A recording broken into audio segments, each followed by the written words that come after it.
Hello students, हाय। आज हम पढ़ेंगे हाउ डू ऑर्गेनिजम्स रिप्रोड्यूस। हम इस चैप्टर को 2 लेक्चर्स में कवर करेंगे। This is lecture 1। आइए देखते हैं हम इस लेक्चर में कौन कौन से टॉपिक्स कवर करेंगे। सबसे पहले हम पढ़ेंगे कि एक्चुअली फ्रेंड्स रिप्रोडक्शन है क्या। फिर हम पढ़ेंगे रिप्रोडक्शन के 2 टाइप्स के बारे में, asexual reproduction and sexual reproduction. हम इस लेक्चर में एसेक्सुअल रिप्रोडक्शन कंप्लीट करेंगे। नेक्स्ट लेक्चर में हम बात करेंगे सेक्सुअल रिप्रोडक्शन की। आइए सबसे पहले पढ़ते हैं फ्रेंड्स, रिप्रोडक्शन है क्या। फ्रेंड्स, ये एक प्रोसेस है जिसकी वजह से लिविंग बींग्स अपने जैसे और बनाते हैं। जो ये रिप्रोडक्शन है ये बहुत इंपॉर्टेंट है, क्योंकि जो इससे जो स्पीसीज़ हैं लाइक डॉग्स, कैट्स, ह्यूमंस, ये इनकी जो स्पीसीज़ है ये कंटिन्यू होती है। अगर ये रिप्रोड्यूस नहीं करेंगे तो एक टाइम बाद जब इनकी एज हो जाएगी तब ये मर जाएंगे। ये स्पीसीज़ हमेशा के लिए ख़त्म हो जाएंगे। अगर हमें इन स्पीसीज़ को कंटिन्यू करना है तो रिप्रोडक्शन एक वो प्रोसेस है। जो रिप्रोडक्शन है वो एक प्रॉपर बैलेंस एनवायरनमेंट में, इकोसिस्टम में बनाने के लिए बहुत इंपॉर्टेंट है। फ्रेंड्स, अब जैसे कि मैंने आपको बताया, मोड्स ऑफ रिप्रोडक्शन के बारे में बात करेंगे, asexual reproduction and sexual reproduction. Asexual reproduction हम इस लेक्चर में पढ़ेंगे। इसमें हम पढ़ेंगे fission, fragmentation, regeneration, budding, vegetative propagation और स्पोर फॉर्मेशन के बारे में। आइए स्टार्ट करते हैं। सबसे बड़े फ्रेंड्स, एसेक्सुअल रिप्रोडक्शन है क्या। फ्रेंड्स, इसके अंदर ना एक पेरेंट इन्वॉल्व होता है, सिर्फ अकेला पेरेंट एक और अपने जैसा बनाता है। ठीक है, इसमें कोई गैमेट इन्वॉल्व नहीं होता, कोई गैमेट की फॉर्मेशन नहीं होती, सिर्फ एक पेरेंट होता है। आइए स्टार्ट करते हैं बाइनरी फिजन से। जैसे कि मैंने आपको बताया कि हमने फिजन के बारे में पढ़ना था। फिजन के फ्रेंड्स 2 टाइप्स होते हैं, बाइनरी फिजन और मल्टीपल फिजन। पहले हम पढ़ेंगे बाइनरी फिजन। इसके अंदर जो ऑर्गेनिज्म है वो रिप्रोड्यूस करता है जब जो कंडीशंस उसके लिए बहुत फेवरेबल होती हैं, जैसे कि फूड उसके लिए अच्छा खासा अवेलेबल है, मॉइस्चर है आसपास।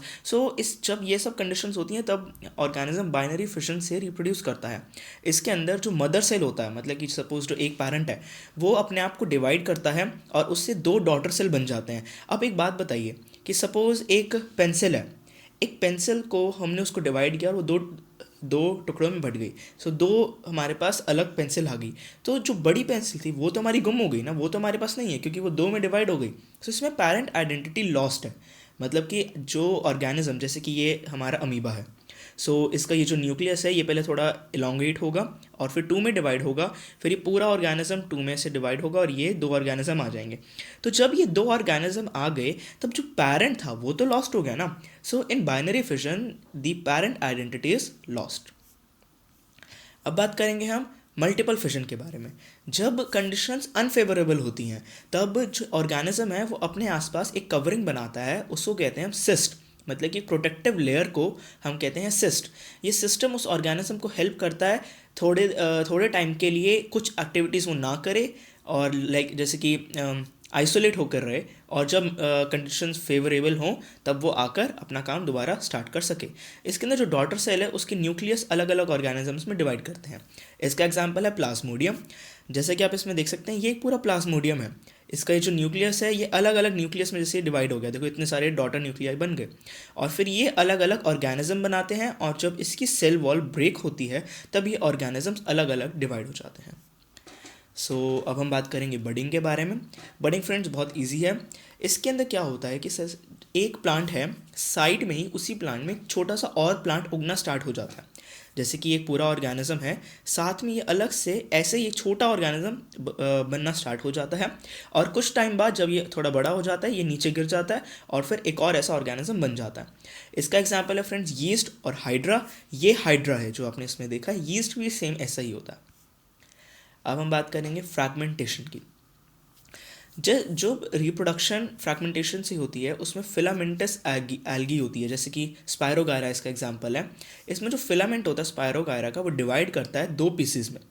जो ईच पीस है वो अलग अपना ऑर्गेनिज्म बना लेता है, जैसे कि ये पूरा हमारा ऑर्गेनिज्म था, ये हमारा 2 में डिवाइड हो गया। ये होता है फ्रेंड्स फ्रैगमेंटेशन।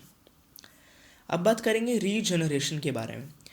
जो कुछ ऑर्गेनिजम्स होते हैं वो रीजनरेट कर सकते हैं, जैसे कि सपोज़ अगर ये एक एग्जांपल है हमारा इसका प्लेनेरिया, अगर ये बाय चांस कट गया, ये जो इसका कट पार्ट है, जैसे ये वाला पार्ट है, ये अलग ऑर्गेनिज्म डेवलप हो जाएगा, ये अलग और ये अलग।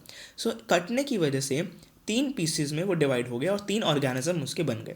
सो फ्रेंड्स एक्चुअली देखा जाए जो कहा जाता है कि ये रिप्रोडक्शन एक्चुअली नहीं है, क्योंकि इसके अंदर ऑर्गेनिज्म डिपेंड करता है कि जब वो कटेगा तब वो अलग डिवाइड करेगा, वो अपनी मर्जी से कुछ नहीं कर सकता। So regeneration is a part of reproduction but actually not reproduction. अब बात करेंगे स्पोर फॉर्मेशन के बारे में। जो स्पोर्स है ना फ्रेंड्स, दे वो तब प्रोड्यूस होते हैं जब स्पेशल स्पोर बियरिंग ऑर्गेनिजम्स होते हैं, जैसे कि स्पोरेंजियम। जो स्पोर्स हैं वो मैच्योर होते हैं और स्पोरेंजियम में बर्स्ट होते हैं, उनको रिलीज, स्पोरेंजियम बर्स्ट होता है तो स्पोर्स रिलीज होते हैं। जो स्पोर्स है वो बहुत टाइम तक मतलब आइसोलेट होकर रह सकते हैं जब तक उनको फेवरेबल कंडीशंस नहीं मिलती। तो इसलिए इसको एक रिप्रोडक्शन का पार्ट कहा गया है, क्योंकि इससे एक और ऑर्गेनिज्म हमारा डेवलप हो जाता है। इसका एग्जांपल जैसे मैंने आपको बताया स्पोरेंजियम, ये स्पोरेंजियम का डायग्राम है। So I hope it was clear to you. अब फ्रेंड्स लास्ट बात करते हैं वेजिटेटिव प्रोपोगेशन की। ये एक फ्रेंड्स बहुत ही स्पेशल केस है। इसके अंदर क्या होता है कि जो हायर प्लांट्स हैं, ठीक है, वो उनके अंदर खुद रिप्रोड्यूस करने की कैपेबिलिटी होती है सेक्सुअली। सो जब वेजिटेटिव पार्ट जो प्लांट का है, जैसे कि सपोज इसका एग्जांपल है ब्रायोफिलम, तो ये जो ब्रायोफिलम है, इसका जो लीफ है, इसके लीफ पे ही अलग अलग एक नया प्लांट आना स्टार्ट हो जाता है। सो जब ये प्लांट बड़ा हो जाता है तब वो एक अलग ऑर्गेनिज्म में डेवलप हो जाता है। इसकी रियल लाइफ फोटो फ्रेंड्स ये है, ये एक कंप्लीट ऑर्गेनिज्म है और देखिए आप देख सकते हैं कि इसके कॉर्नर्स पर एक नया ऑर्गेनिज्म हमारा ओरिजिनेट हो रहा है। सो ये इसको, इस प्रोसेस को हम कहते हैं vegetative propagation. So I hope friends it was clear to you. अब हम बात करेंगे जो हमने पढ़ा ए सेक्शुअल रिप्रोडक्शन, इसके एडवांटेजेस और इसके डिसएडवांटेजेस के बारे में। फ्रेंड्स इसके एडवांटेजेस हैं कि ये टाइम बहुत कम लेता है, इसके अंदर टाइम बहुत कम लगता है और इसमें सिर्फ एक पेरेंट इन्वॉल्व है, इसलिए उस पेरेंट को किसी और पे डिपेंड होने की ज़रूरत नहीं है। और इसके अंदर जो ऑर्गेनिजम्स प्रोड्यूस होता है उसके अंदर वेरिएशंस बिल्कुल नहीं होती, वो एग्जैक्ट कॉपी होता है अपने पेरेंट की। और इसके अंदर जो डिज़ायरेबल कैरेक्टरिस्टिक्स हैं वो हम इनकॉर्पोरेट कर सकते हैं। अब फ्रेंड्स इसके डिसएडवांटेजेस क्या हैं? इसके डिसएडवांटेजेस ये हैं कि बायोडाइवर्सिटी की, मतलब अलग अलग वेरिएशन, जो इसमें वेरिएशन नहीं है, इसलिए ये बायोडाइवर्सिटी को प्रमोट नहीं करता और इसके अंदर वेरिएशन का चांस बहुत कम है, वेरिएशन इसमें नहीं होती। और इसमें फ्रेंड जैसा कि मैंने आपको बताया कि पेरेंट आइडेंटिटी हमारी गुम हो जाती है। लाइक जब जो मैंने आपको एग्जांपल दिया था कि एक पेंसिल है, हमने उसको तोड़ दिया, सो हमारे पास 2 अलग पार्ट आ गए, तो जो पूरी पेंसिल थी वो तो नहीं है ना हमारे पास, तो the parent species is lost. So friends I hope it was clear to you. Lecture 2 में हम बात करेंगे सेक्शुअल मोड ऑफ रिप्रोडक्शन की। उसमें हम सेक्शुअल रिप्रोडक्शन इन फ्लावर्स और सेक्शुअल रिप्रोडक्शन इन ह्यूमंस दोनों के बारे में बात करेंगे। Please watch. Have a nice day.